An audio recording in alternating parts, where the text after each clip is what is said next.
सुनो, जिंदगी पुकार रही है तुमको, बढ़े चलो। दी स्टैंडर्ड कॉलेज, रोशन, पुरअज़्म और सेहतमंद मुस्तकबिल का अमीन। जिंदगी को बावकार तरीके से रवादावा रखने और नौजवानों के महफूज मुस्तकबिल के लिए स्टैंडर्ड कॉलेज ने ऑनलाइन क्लासेस का आगाज किया है, ताकि हमारे बच्चे तालीम की शाहराह पर गामजन रहें। गैर यकीनी हालात में यकीनी मुस्तकबिल। दी स्टैंडर्ड कॉलेज के साथ admission open. FSC, ICS, ICOM, FA, BS Zoology, Chemistry, Physics, Math, CS, IT, Economics, English, Psychology, BBA, BA, BSc, BCom। आए पाकिस्तान को आगे बढ़ाएं, मुहतात होकर और एतमाद के साथ। The standard college, girls campuses, Paris road, Hajipura road, Saidpur road Khichiyan, boys campus, circular road. बिस्मिल्लाहिर्रहमानिर्रहीम। अस्सलाम वालेकुम स्टूडेंट्स, कैसे हैं बेटा आप सब? उम्मीद करता हूँ आप सब खैरियत से हैं। बच्चों हम जो है वो अपना चैप्टर नंबर 15 हमने स्टार्ट कर रखा था, जिसके अंदर हमने जो है वो इंडस्ट्रीज़ के बारे में जो है वो स्टडी किया, और इंडस्ट्रीज़ के बारे में मज़ीद हमने स्टडी करना था। इसमें हमने कॉमन केमिकल इंडस्ट्रीज़ जो थी पाकिस्तान के अंदर, उनके बारे में जो है वो हमने जो है वो सिर्फ जो है ओवरव्यूज़ का देखा, और अब उस इंडस्ट्रीज़ को हमने वन बाय वन स्टडी करना है। तो फर्स्ट ऑफ ऑल थोड़ा सा ओवरव्यू जो है मैं आपको दे देता हूँ इसका। इसमें ये बताया गया था कि जब सेपरेशन हुई, जब हमें हमारा मुल्क मिला 1947 के अंदर, तो पॉपुलेशन होने के साथ साथ उनकी ज़रूरियात जो थी, ज़रूरियात ज़िंदगी, जिसमें हमें जो इंडस्ट्रीज़ हमने पढ़नी है उस हवाले से बात करूँ तो सबसे पहले एग्रीकल्चर की ज़रूरत थी, ज़राअत की ज़रूरत थी, क्योंकि हम अपनी फूड जो है वो एग्रीकल्चर से हासिल करते हैं। उसके बाद हमें आयरन इंडस्ट्री की ज़रूरत थी, उसके बाद हमें पेपर इंडस्ट्री की ज़रूरत थी, और साथ ही साथ हमें सीमेंट इंडस्ट्री की ज़रूरत थी, क्योंकि जो कंस्ट्रक्शंस हैं किसी भी मुल्क की तरक्की का, कि वो कितना एफिशिएंट है और वो जो मुल्क है वो कितना तरक्की याफ्ता है, उस चीज़ का अंदाज़ा उसकी रोड से, उसकी जो इंफ्रास्ट्रक्चर बिल्डिंग्स होती हैं उससे लगाया जाता है। तो किसी भी किस्म की कंस्ट्रक्शन के लिए बहुत अहम जो चीज़ थी वो सीमेंट था, जो कि इंडस्ट्रीज़ पाकिस्तान में अभी मौजूद नहीं थी।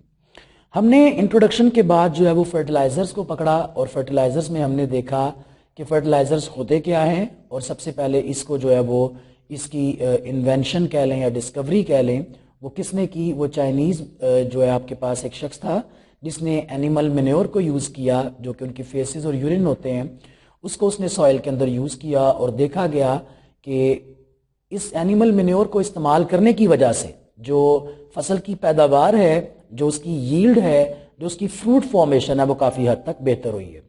उसके बाद हमने देखा कि फर्टिलाइज़र्स होते क्या हैं, फिर हमने देखा असेंशियल एलिमेंट्स जो हैं फर्टिलाइज़र्स में क्या होने चाहिए। आफ्टर दैट हमने माइक्रो न्यूट्रिएंट्स और मैक्रो न्यूट्रिएंट्स के बाद रिक्वायरमेंट ऑफ अ फर्टिलाइज़र पढ़ा कि इसकी ज़रूरत क्यों पेश आती है। उसके बाद हमने एक आइडियल फर्टिलाइज़र या एक गुड फर्टिलाइज़र के अंदर कौन सी क्वालिटीज़ होनी चाहिए उसकी बात की। नेक्स्ट हम बेटा क्लासिफिकेशन की तरफ चले गए। तो क्लासिफिकेशन के अंदर हमने जो है वो टाइप्स ऑफ फर्टिलाइजर्स पढ़ी, जो कि बेसिकली क्या होती हैं? NPK होती हैं। इसमें से जो आपको मैं नाइट्रोजीनियस फर्टिलाइजर्स जो है वो पढ़ा चुका हूँ। उसकी फर्दर आगे से जो है वो एक छोटी सी जो है वो सब टाइप थी, जो कि अमोनिया फर्टिलाइजर्स थे या फिर यूरिया फर्टिलाइजर्स थे, उसको हमने पढ़ा। यूरिया जो कि एक बहुत ज़्यादा इंपॉर्टेंट फर्टिलाइज़र है और बहुत ज़्यादा वाइडली यूज़ किया जाता है। जैसा कि मैंने आपको इसकी एग्जांपल यूँ दी थी कि आप अपने टीवी में जो कमर्शियल्स देखते हैं, उसके अंदर जो फर्टिलाइज़र की कमर्शियल्स आती हैं, उसमें 90% जो फर्टिलाइज़र का जिक्र उसके अंदर किया जाता है वो यूरिया फर्टिलाइज़र है। उसके बाद बेटा हमने इसके अहम होने की वजह से इसकी मैन्युफैक्चरिंग देखी, जिसमें 6 स्टेप्स थे। पहला था preparation of hydrogen and carbon dioxide, दूसरा था प्रिपरेशन ऑफ अमोनिया, तीसरा था प्रिपरेशन ऑफ अमोनियम कार्बामेट, फिर प्रिपरेशन ऑफ यूरिया, फिर कंसंट्रेशन ऑफ यूरिया जो पीएच के लिहाज से हम सेट करते हैं, और फिर प्रिलिंग। इसको खत्म करते ही हमने जो आज अपना टॉपिक पढ़ना है, जो हमारा आज का टॉपिक है, वो बेसिकली है फॉस्फेटिक फर्टिलाइजर्स। तो बेटा ये आज आपका लेक्चर नंबर जो है वो 10 है।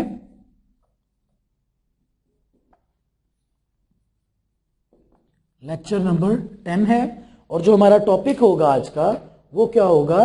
Phosphatic fertilisers. देखिए बच्चों, एक बात आप हमेशा याद रखें कि जो भी फर्टिलाइजर आप पढ़ते हैं, जिस तरह आपने पढ़ा नाइट्रोजीनियस फर्टिलाइजर्स, तो इसका मतलब क्या है कि ये फर्टिलाइजर जो है वो आपके प्लांट को या आपकी सॉइल को नाइट्रोजन प्रोवाइड करते हैं। इसी तरह से आपने पढ़ा अमोनिया फर्टिलाइजर, तो वो अमोनिया जो है वो सप्लाई करता है। अमोनिया का फॉर्मूला क्या होता है, जैसा कि आप जानते हैं NH3, तो बेटा इसके अंदर आपके पास नाइट्रोजन जो है वो मौजूद है, तो ये भी क्या करता है, नाइट्रोजन सप्लाई करता है आपकी सॉइल को या फिर प्लांट को। आफ्टर दैट यूरिया पढ़ा, सेम केस था आपके पास। इसी तरह से हमने आज फॉस्फेटिक फर्टिलाइजर पढ़ना है, तो इसमें यह कहता है कि ऐसे फर्टिलाइजर्स जो कि फॉस्फोरस प्रोवाइड करते हैं किसको, प्लांट को या सॉइल को, उनको हम क्या कहते हैं, फॉस्फेटिक या फॉस्फोरस फर्टिलाइजर्स। ये क्यों चाहिए होते हैं या इनका रोल क्या होता है एज अ फर्टिलाइजर, तो बेटा ये क्या करते हैं, ये स्टिमुलेट करते हैं दोनों चीजों को, अर्ली ग्रोथ को भी और लेटर स्टेजेस के ऊपर भी। जब आपका पौधा मेच्योर हो जाता है तब भी जो है ये क्या करते हैं, जो है वो बेनिफिशियल होते हैं सॉइल के लिए भी और प्लांट के लिए भी। बेटा बात यह है कि फॉस्फोरस अर्ली स्टेज में क्या करता है, एक्सेलरेट करता है सीड फॉर्मेशन को और फ्रूट फॉर्मेशन को।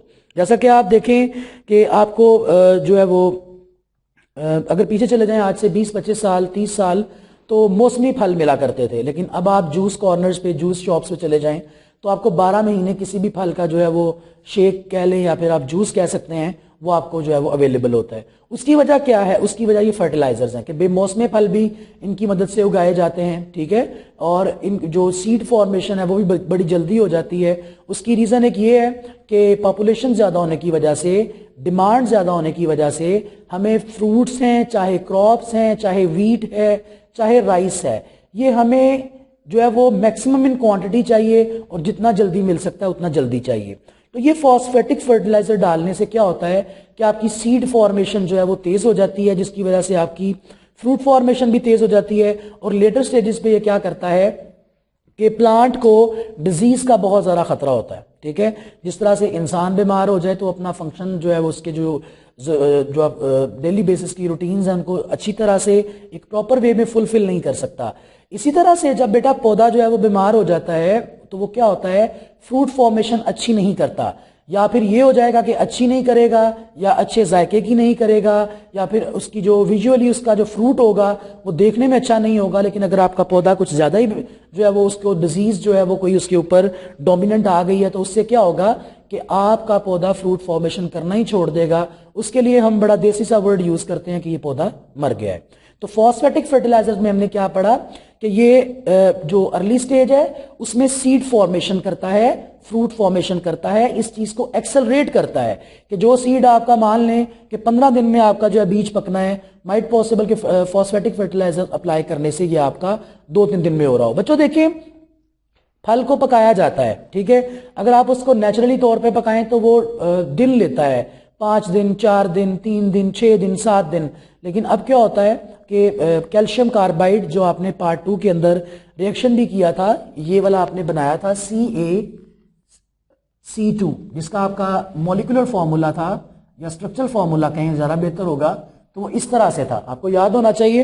तो ये आप कोई भी फ्रूट जो कच्चा होता है, जिस तरह से बनाना हो सकता है या कोई और मैंगो हो सकता है, तो आप इसके अंदर कैल्शियम कार्बाइड जो है ना स्टोनिक फॉर्म में होता है, जिस तरह पत्थर की डेलियां होती हैं, आप रात को इसके अंदर रखते हैं, सुबह उठेंगे फ्रूट पका होगा। तो ये क्या है, ये आर्टिफिशियल रिपेनिंग ऑफ फ्रूट है। इसी तरह से ये भी क्या करता है, सीड को एक्सेलरेट करता है और लेटर स्टेजेस पे उसको डिजीज से बचाता है। तो जब आपका पौधा डिजीजियस नहीं होगा तो क्या होगा, वो फ्रूट फॉर्मेशन भी अच्छी करेगा और अच्छी यील्ड करेगा। तो आप कह सकते हैं कि फर्टिलाइजर वैसे तो फायदा ही देते हैं, लेकिन जो फॉस्फेटिक फर्टिलाइजर है वो इस लिहाज से हमें बहुत ज्यादा जो है वो फायदा देता है। तो आपके पास डिफरेंट फॉस्फेटिक फर्टिलाइजर हैं जिनकी कंपोजिशन डिफरेंट होती है। जिस तरह देखें अमोनिया की बात की तो नाइट्रोजन इसमें भी है, यूरिया की बात करें NH2 twice C double bond O, nitrogen उसमें भी है। नाइट्रोजीनियस कोई और फर्टिलाइजर की बात करें तो नाइट्रोजन उसमें भी है। लेकिन जो है वो आपके पास क्या होता है कि इन सब की जो कंपोजिशंस हैं कि किससे मिलके बने हुए हैं, एलिमेंट्स कौन कौन से हैं, हाइड्रोजन कितने हैं, नाइट्रोजन कितने हैं, कार्बन कितने हैं, ऑक्सीजन कितने हैं और किस किस मिकदार में है। मिकदार से मुराद है कि 2 हाइड्रोजन है, 4 हैं, 6 हैं। अब देखिए ना अमोनिया में सिर्फ 3 हाइड्रोजन है, लेकिन यूरिया में आप देखें तो आपके पास बेटा नंबर ऑफ हाइड्रोजन 4 हो जाएंगे। इस तरह की कंपोजिशन जो है वो डिफरेंट होती है। तो डिफरेंट कंपोजिशन होने की वजह से सॉल्युबिलिटी जो है वो डिफरेंट हो जाती है। सॉल्युबिलिटी किसके साथ, वाटर के साथ। जैसा कि मैंने आपको बताया था कि एक किसान जो है, एक फार्मर, जब वो अपनी लैंड में जाता है तो क्या करता है, इन फर्टिलाइजर्स को जो है वो इस तरह से वो स्कैटर कर देता है। तो बाद में जब पानी दिया जाता है तो पानी की मदद से वो जो फर्टिलाइजर होता है इसके अंदर डिसॉल्व हो जाता है और जमीन उसको सीप जाती है। तो इस तरह कुछ फर्टिलाइजर्स होते हैं कि डिफरेंट कंपोजिशन की वजह से उनकी सॉल्युबिलिटी कम हो जाती है, लेकिन बहुत कम फर्क आता है, और कुछ की सॉल्युबिलिटीज बहुत ज्यादा हो जाती हैं, जिनको आप डालें तो वो फौरन से क्या हो जाएंगे, मिक्सअप हो जाएंगे। तो कहता है कि आपके पास दो इंपॉर्टेंट वाटर सॉल्युबल फर्टिलाइजर्स यहाँ पे हम उनके डिस्कशन कर रहे हैं। एक है सुपर फॉस्फेट, जिसको हम कैल्शियम सुपर फॉस्फेट भी कहते हैं। तो इसका बेटा आपके पास फॉर्मूला होता है CaH2PO4 ट्वाइस, ठीक हो गया। और दूसरा आपके पास होता है ट्रिपल फॉस्फेट, जिसको हम डाई अमोनियम फॉस्फेट भी कहते हैं। ये कंपैरेटिवली बहुत ज्यादा इंपॉर्टेंट है और इसका फॉर्मूला होता है NH4 और 2 और HPO4। तो बच्चों देखें, di ammonium phosphate, I think and I hope आपको ये याद होगा कि मैंने आपको डाई अमोनियम के बारे में बताया था। NH4 को अमोनियम कहा जाता है और आगे जो ग्रुप है वो कौन सा है, फॉस्फेटिक ग्रुप है। तो आइए हम डाई अमोनियम फॉस्फेट को स्टडी करते हैं। इसमें हम देखेंगे कि इसको हम किस तरह से बनाएंगे और प्रिपेयर करने के बाद जो है इसकी कुछ हम जो है वो देखेंगे किस तरह से इसको हासिल किया जाता है। उसके बाद इसके अंदर कितने % नाइट्रोजन है, इसके अलावा P2O5 की बात करेगा। तो आइए देखते हैं। तो कहता है ऐसा कंपाउंड जो कि Fairlie and high purity is prepared by continuous process that consist of reacting anhydrous ammonia gas. Ammonia gas react करेगी किसके साथ, फॉस्फोरिक एसिड के साथ, जिसका फॉर्मूला होता है H3PO4। टेम्परेचर रखा जाएगा बच्चों 60 to 70 डिग्री सेल्सियस और pH होगी 5.8 to 6 pH होगी इसकी। तो इसमें हमारे पास जो चीज बनती है वो क्या बनता है, डायमोनियम फॉस्फेट बनता है। तो आइए देखते हैं, यहां पे 2 मॉलिक्यूल्स ले रहा है अमोनिया के, ठीक है, और साथ किसको रिएक्ट करवा रहा है, फॉस्फोरिक एसिड को, जो कि होता है H3PO4 बिकम्स, ये आपके पास टेम्परेचर कितना है 60 to 70 डिग्री सेल्सियस और pH कितनी है 5.8 to 6 pH का हम जो है इसको बनाने वाले हैं।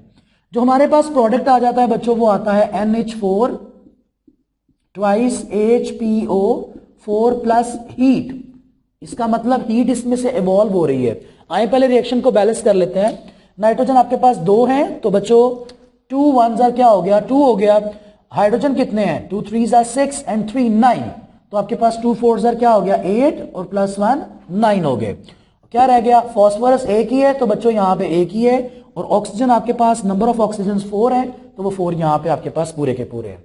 अब ये जो हीट है, ये हीट किस चीज को इंडिकेट कर रही है कि आपका रिएक्शन प्रोसेस जो है वो क्या है, एक्सोथर्मिक। एक्सोथर्मिक कौन सा प्रोसेस होता है जिसमें से हीट जो है वो इवॉल्व होती है।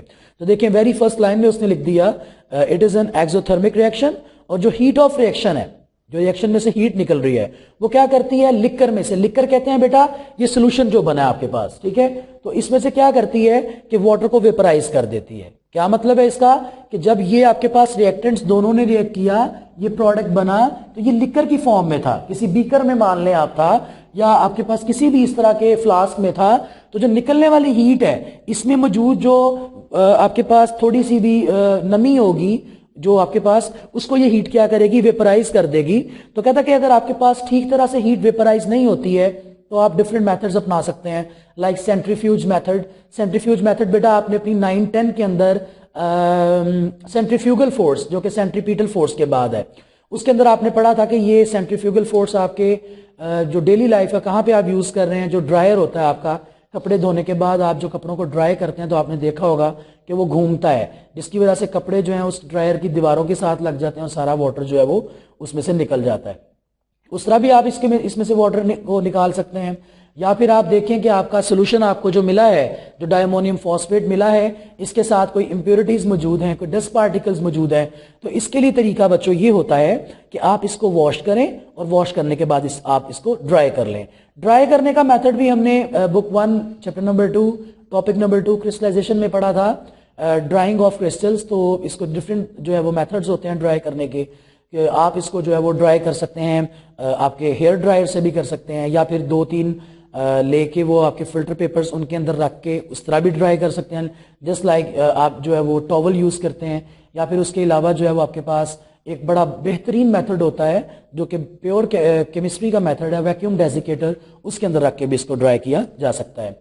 अब जो आपको कंपाउंड मिला है डायमोनियम फॉस्फेट, इसके अंदर बच्चों 16% नाइट्रोजन है और 48% फॉस्फोरस पेंटाऑक्साइड है, जो कि यूं लिखा जाएगा P2O5, फॉस्फोरस 5 है तो पेंटा और क्या है साथ ऑक्सीजन, ऑक्साइड हो गया आपके पास। तो कहता है कि ये जो प्रोडक्ट है ये कंटेन करता है अपने अंदर 75% प्लांट न्यूट्रिएंट को, और इसको आप ऑल एलोन भी यूज कर सकते हैं कि लाइक आप अकेला जो है डायमोनियम फॉस्फेट पकड़ें और उसको फसलों में फेंकना शुरू कर दें, या फिर आपको लगता है कि कोई और फर्टिलाइजर भी साथ मौजूद होना चाहिए तो आप एक और फर्टिलाइजर भी जो है वो उसके साथ मिक्स करके भी अपने डायमोनियम फॉस्फेट को यूज कर सकते हैं। आफ्टर दैट बच्चों आपके पास आ जाता है पोटेशियम फर्टिलाइजर्स। अब पोटेशियम फर्टिलाइजर जैसा कि मैंने NPK लिखा, नाइट्रोजीनियस भी हो गए और फॉस्फेटिक आपने अभी पढ़ा, और बेटा आज हम पढ़ने लगे अब पोटेशियम फर्टिलाइजर। अब ये क्या होता है, तो कहते हैं ऑन इंडस्ट्री।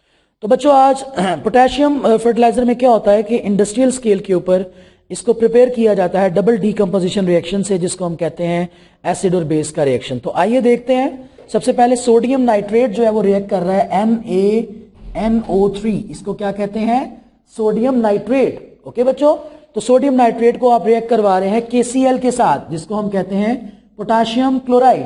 तो बच्चों ये क्या होगा, ये आपके पास रिएक्शन इस तरह होगा कि आप अपना Cl देने वाले हैं Na को और NO3 देने वाले हैं K को, तो डिस्प्लेसमेंट हो जाएगी, बस सिंपली क्या आ जाएगा प्रोडक्ट NaCl प्लस KNO3। तो ये क्या आ गया NaCl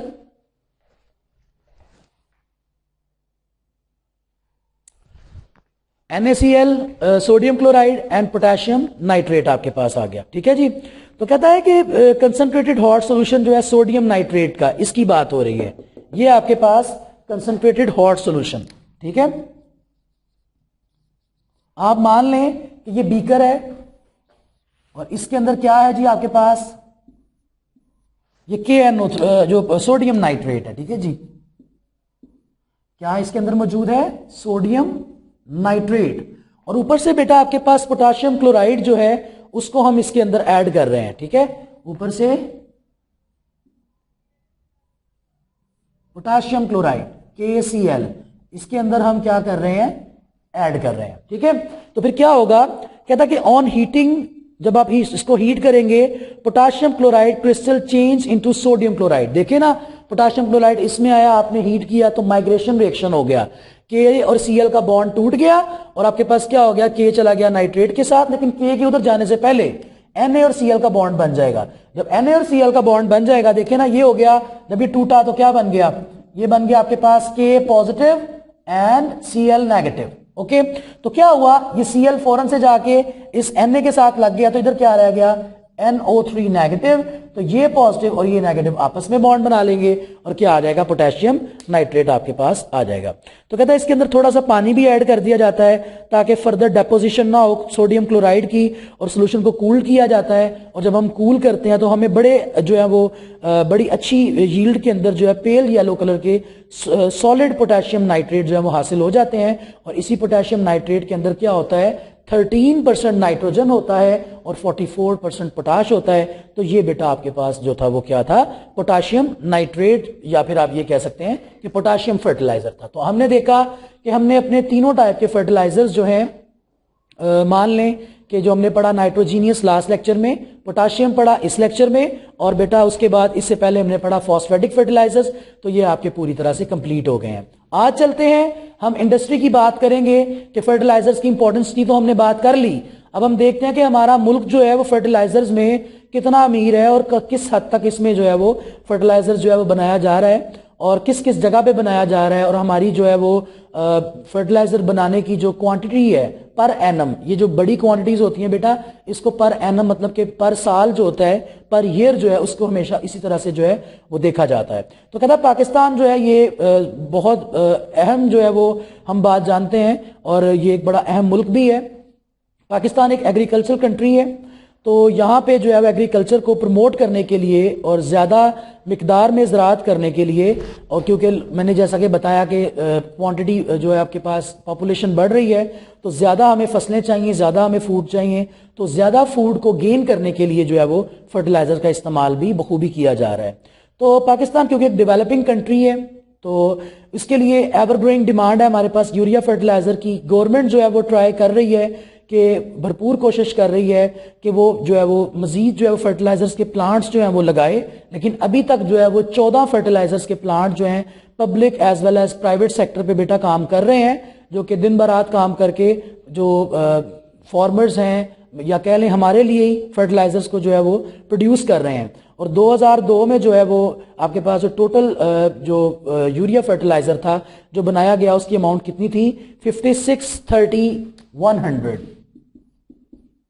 और अगर आप इसको देखें तो ये कितनी वैल्यू बनती है, ये बनती है 5,06,000 और 30,100, मतलब कि 5,06,30,100 ये आपके पास मीट्रिक टन जो हैं वो पर एनम उनको प्रोड्यूस कर रहे हैं। तो ये बेटा आपके पास टोटल आपका टॉपिक था फर्टिलाइजर्स का, और इसके अंदर हमने टाइप्स ऑफ फर्टिलाइजर्स और पाकिस्तान इंडस्ट्री जो है फर्टिलाइजर्स की उसको भी थोड़ा सा देखा। तो आज जो हम अपना नेक्स्ट टॉपिक शुरू करने जा रहे हैं वो स्मार्ट सिलेबस के अकॉर्डिंग हमारा लास्ट जो है वो टॉपिक होगा, और उम्मीद करता हूं कि आप इसको अच्छे तरीके से अंडरस्टैंड करने की कोशिश करेंगे। तो वो टॉपिक है हमारा बेसिकली सीमेंट। तो नेक्स्ट टॉपिक क्या आ गया बच्चों, cement.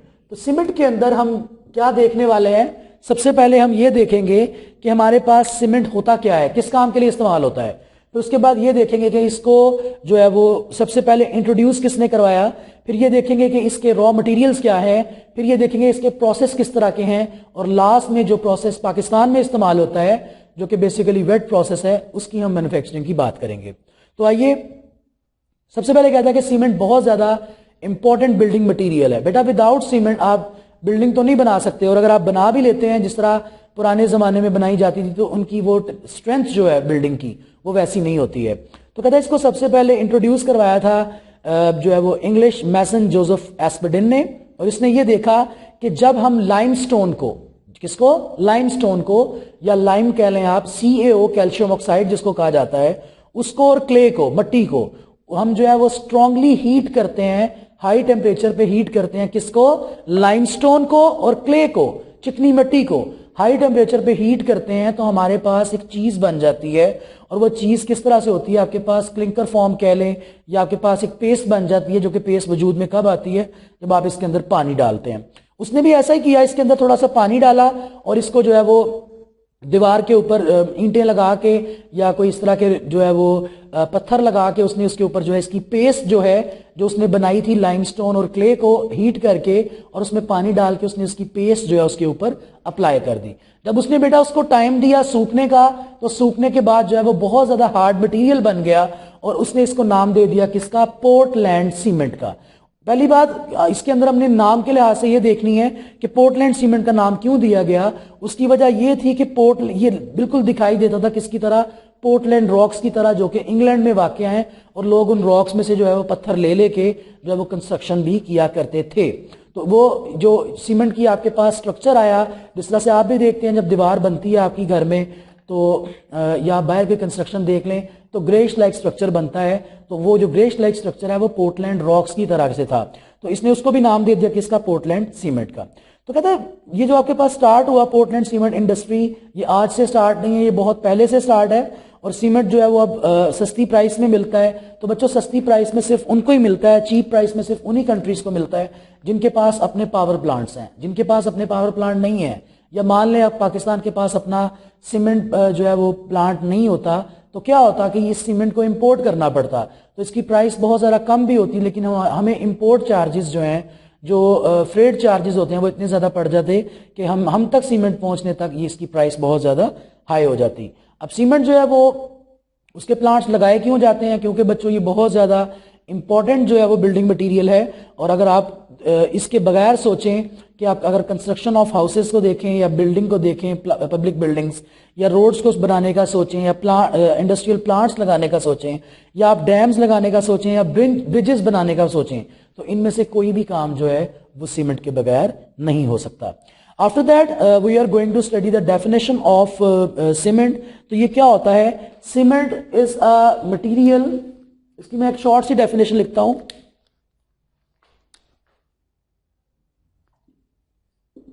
It is a material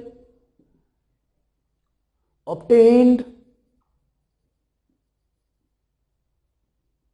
by heating at high temperature the calcareous and argillaceous material। बच्चों अब इसमें हमने ये देखना है कि कैल्केरियस क्या है और आर्जिलेशियस क्या है। इसकी प्रॉपर डेफिनेशन पेज नंबर 295 के ऊपर लिखी हुई है। Cement is the material obtained by burning N intimate mixture of calcareous. Calcareous से मुराद बच्चों ये होता है कि चूना सिफ्ट जो चीजें होती हैं, जिस तरह लाइम हो गया या और चीजें हो गई।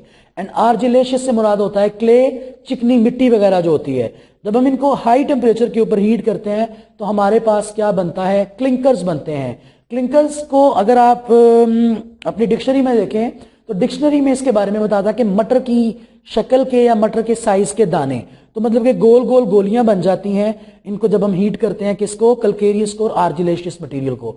बाद में हम क्या करते हैं, उन्हीं क्लिंकर्स को हम फाइनली ग्राइंड करते हैं, अच्छी तरह से पीसते हैं, तो आपके पास पाउडर्ड फॉर्म में जो चीज हासिल होती है वो क्या होता है, वो आपका सीमेंट होता है। तो कहता है एसेंशियल कॉन्स्टिट्यूएंट्स इसके अंदर लाइम है जिसको आपने कैल्केरियस का, और सिलिका भी है और एल्यूमिना भी है। सिलिका और एल्यूमिना को छोड़ें आप साइड पे 295 पेज पे देखें तो आपको नीचे बॉटम में, राइट बॉटम के अंदर जो है वो एक छोटा सा टेबल नजर आ रहा है। तो इसमें क्या लिखता है कि सीमेंट को बनाने के लिए आपको लाइम चाहिए होता है। मेजर जो आपके पास इसके अंदर चीजें हैं वो बेसिकली कैल्केरियस और आर्जिलेशियस ही हैं, इसीलिए लाइम चाहिए होता है 62%, सिलिका 22%, एल्यूमिना 7.5%। बेटा एल्यूमिना आपके पास इसको स्ट्रेंथन करने के लिए चाहिए होता है। उसके बाद magnesia 2.5%, iron oxide 2.5, sulphur trioxide 1.5, sodium oxide 1.0 और पोटेशियम ऑक्साइड 1.0। तो मतलब आपके पास जो चीजें मेजर क्वांटिटी में चाहिए वो आपके पास जो होती हैं वो कैल्केरियस और आर्जिलेशियस होता है। बाकी जो स्मॉल क्वांटिटी में चाहिए वो बच्चों एरिया टू एरिया भी वेरी करती हैं और उनको आप जो है वो किसी एक स्पेसिफिक फंक्शन के लिए जो है इस्तेमाल करते हैं। After that we are going to study raw materials. तो रॉ मटेरियल्स क्या होते हैं कि रॉ मटेरियल जो वो चीजें होती हैं जिनकी मदद से हम या जिनको मिला के हम जो है वो सीमेंट को बनाते हैं। तो कहता है कि कैल्केरियस मटेरियल में क्या क्या चीजें आ जाती हैं। लाइमस्टोन आ जाता है, मैंने बता दिया आपको। मार्बल जो घर में पत्थर लगता है आपके, वो भी इस्तेमाल हो सकता है। चॉक्स जो जिन बच्चों ने ब्लैक बोर्ड्स देखे हैं अपनी अर्ली क्लासेस में वो जानते हैं कि चॉक्स क्या होते हैं। और मैरिन शेल जो समंदर के किनारे मिलती हैं आपको, सिपियां, वो भी इसके अंदर as a source of calcium oxide lime जो है इस्तेमाल हो सकती हैं। आफ्टर दैट आर्जिलेशियस मटेरियल में क्या आ जाता है बच्चों, क्ले आ जाती है। क्ले आपके पास मट्टी कहलाती है। शेल आ जाती है। शेल से मुराद ये है कि जो स्लेटी होती है, अगर आपने वो देखी हो ना, वो लोहे की एक प्लेट होती थी, स्लेटी से उसके ऊपर लिखते थे, ये वो वाली स्लेटी है। उसके बाद बेटा स्लेट आ जाता है। ये बारीक चट्टानी पत्थर होता है, बिल्कुल बारीक बारीक, जिस तरह आपने बजरी देखी होगी, एक बजरी होती है वो मोटी होती है, एक बजरी बारीक होती है। उसके बाद बेटा ब्लास्ट फर्नेस स्लैग। तो स्लैग होता है कि वो फर्नेस कहते हैं भट्टी को, भट्टी के अंदर जो आपके पास ऐसी भट्टी जिसके अंदर खाम धात बनाई जाती है, कच्चा लोहा बनाया जाता है, उसके अंदर से भी जो आपके पास स्लैग निकलता है उसको भी इस्तेमाल किया जा सकता है। इसके अलावा एसिडिक कंपोनेंट्स जिस तरह के एल्यूमिनेट्स और सिलिकेट्स भी आप यूज कर सकते हैं। इसके अलावा रॉ मटेरियल जिप्सम यूज किया जाता है। तो जिप्सम वैसे तो हम अगले टॉपिक में पढ़ने वाले हैं, लेकिन उसके बारे में थोड़ा सा बता दूं। जिप्सम इसलिए यूज किया जाता है ताकि हार्डनिंग टाइम ऑफ सीमेंट जो है बेटा उसको इंक्रीज किया जा सके। एक्चुअली होता यह है कि अगर आप जिप्सम को यूज ना करें तो आप सीमेंट को जब वॉल के ऊपर अप्लाई करेंगे तो ये फौरन ही सूख जाएगा, लेकिन ऐसा होना नहीं चाहिए। जिस तरह से अगर कोई काम करने वाला जो काम कर रहा है, एक दीवार को वो प्लस्तर कर रहा है मिसाल के तौर पे, उसका लेवल जो है वो उसको पूरा करने के बाद उसका लेवल देखता है कि कहीं से ऊपर नीचे तो नहीं है या कहीं से ऐसा तो नहीं है कि ज्यादा सीमेंट लग गया, कम लग गया। और देखने के बाद जब वो इस चीज को एनालिसिस करता है तो जहां पे थोड़ी सी कमी पेशी हो उसको ठीक कर देता है, क्योंकि सीमेंट आपका इतनी जल्दी जो है वो ड्राई नहीं होता। तो जिप्सम की वजह से वो ड्राई नहीं होता, तो ऑलमोस्ट और एटलीस्ट ये 24 आवर्स लेता है ड्राई होने के लिए। नेक्स्ट है बेटा आपके पास मैन्युफैक्चरिंग प्रोसेस ऑफ सीमेंट। तो बेटा मैन्युफैक्चरिंग प्रोसेस जो है सीमेंट का, इसके अंदर दो प्रोसेस होते हैं। एक होता है आपके पास वेट प्रोसेस और एक होता है बच्चों आपके पास ड्राई प्रोसेस। ठीक है, और ये बहुत अहम क्वेश्चन है, इंपॉर्टेंट बात करने लगा है। तो कहता है कि आपके पास कैसे आपको पता चलेगा कि आपको वेट प्रोसेस से सीमेंट बनाना चाहिए या ड्राई प्रोसेस से। तो तीन चीजें होती हैं। पहली होती है physical condition of raw material, कि आपके पास रॉ मटेरियल की कंडीशन क्या है, कौन सा रॉ मटेरियल है। दूसरा होता है local climate condition of the factory. ये अब जो सीमेंट की फैक्ट्रीज हैं ये शहरों में तो नहीं होती, ये तो दूर दराज इलाकों में बहुत बहुत बड़ी फैक्ट्रीज होती हैं, तो वहां का क्लाइमेट देख लेते हैं। क्लाइमेट से मुराद ये है, अगर आप सियालकोट को देखें तो ये एक नॉर्मल टेम्परेचर रेंज का इलाका है और इधर सर्दी बहुत ज्यादा नहीं पड़ती, मेरे ख्याल से गर्मी इधर ज्यादा पड़ती है। सर्दी का मैंने इसलिए कहा कि ज्यादा नहीं होती है क्योंकि इधर आपको कभी भी स्नो फॉलिंग और इस तरह की चीजें नजर नहीं आएंगी। लेकिन अगर आप चले जाएं पिंडी इस्लामाबाद से आगे वाली साइड पे तो वहां पे स्नो फॉलिंग और मौसम जो है उसमें जो है नमी जो है मॉइस्चर जो है वो एनवायरनमेंट के अंदर जरूर रहता है। तो इससे मुराद होता है local climate conditions of the factory, कि वो इलाका देख लें कि उधर बारिशें ज्यादा होती हैं या क्या चक्कर है उधर। और उसके बाद प्राइस ऑफ फ्यूल। तो बेटा आपने इसको डेफिनेशन में देखें, material obtained by heating at high temperature, मतलब हाई टेम्परेचर इसमें बहुत ज्यादा जरूरी है। अब देखें आपने फ्यूल भी देख लेना है। अब मिसाल के तौर पे आप जो है वो इसको जो है वो आर्जिलेशियस और कैल्केरियस मटेरियल को हीट करना चाह रहे हैं। अब वो इलाका देख लें आपके, वहां पे आपको क्या सूट करेगा। क्या आपको फ्यूल वहां पे बहुत ज्यादा महंगा तो नहीं पड़ रहा है, क्योंकि आपने फ्यूल वहां पे मंगवाना है और जो है वो आपने ह्यूज क्वांटिटी में मंगवाना है, तो फ्यूल की प्राइसेस के लिहाज से भी देखा जाता है। क्योंकि अगर आपको फ्यूल महंगा पड़ रहा है तो ऑब्वियसली आपके सीमेंट की प्राइस भी जो है वो अप हो जाएगी। अब इसमें कहता है कि पाकिस्तान में जो फैक्ट्रीज जो सीमेंट को बना रही हैं वो बेसिकली प्रोड्यूस कर रही हैं, वेट प्रोसेस को प्रोड्यूस कर रही हैं। Dry process need excessive fine grinding. Dry process में जो है वो फाइन ग्राइंडिंग होती है या जरूरत पड़ती है या जरूरत होती है कि उसको फाइनली ग्राइंड किया जा सके, और ये हार्ड मटेरियल के लिए सूट करता है। वेट प्रोसेस में क्या होता है कि ये फ्री फ्रॉम डस्ट होता है, एज सच इसमें इंप्योरिटीज नहीं होती, और इसको जो है वो आप इजीली जो है इसकी कंपोजिशन को भी कंट्रोल कर सकते हैं। तो बच्चों यहां तक आज आपका टॉपिक था, लेक्चर नंबर 10 था आपका, चैप्टर नंबर 15 था, सेकंड लास्ट हमने आज इसकी बात की। इंशाल्लाह वेरी नेक्स्ट लेक्चर के अंदर हम जो है इसकी आखिरी बात करेंगे और इस चैप्टर को क्लोज करेंगे। अगर आपको कोई प्रॉब्लम है आप उसको जरूर नोट डाउन कर लें ताकि अगली क्लास में आप मुझसे पूछ सकें। तो बच्चों अगले लेक्चर तक के लिए मुझे इजाजत दीजिए, अपना बहुत ज़रा ख्याल रखिए, अल्लाह हाफिज।